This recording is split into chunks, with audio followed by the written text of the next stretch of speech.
This month marks 1 year of President Trump's federal surge here in the district. And tonight, the commanding general of the D.C. National Guard is responding to some pushback from D.C. neighbors. Well, we showed you video of parents and educators shouting at a van of troops outside of the Wheatley Education Center in Northeast Washington yesterday. Rafael Sanchez-Cruz shares more on what the National Guard is doing in the Trinidad neighborhood. Yeah, Trinidad and Anacostia have become the focus of the National Guard this month. And look, we see troops patrolling alongside federal agents. The commanding general for the D.C. National Guard says he understands how some Washingtonians might not have a clear picture of what their mission is. Within minutes of stepping into the Trinidad neighborhood, you'll see National Guard troops driving through the streets in these black vehicles. And it's really that presence to deter and then be a quick response whenever, there's a medical emergency, law enforcement needs some assistance. Right now, the National Guard is wasting taxpayers' money.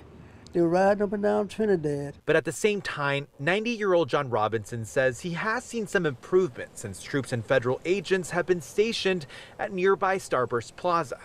There was a lot of people selling drugs, a lot of people having ODs, and the ambulance was going there 2 and 3 and 4 times a day. We are going to approach 1,000 medical assistants. Brigadier General Leland Blanchard stands by the work they've been doing for over a year.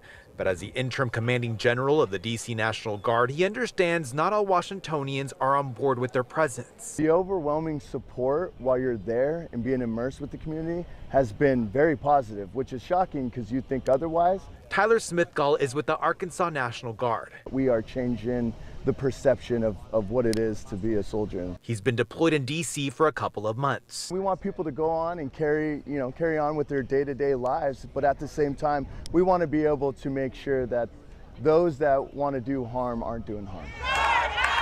Following community concerns after troops and federal agents were seen parked outside a school in Trinidad, Blanchard says they've made some adjustments. Part of security and safety is how you feel, and so we want to do the best that we can to be that immediate response when needed without making things uncomfortable when and where we can.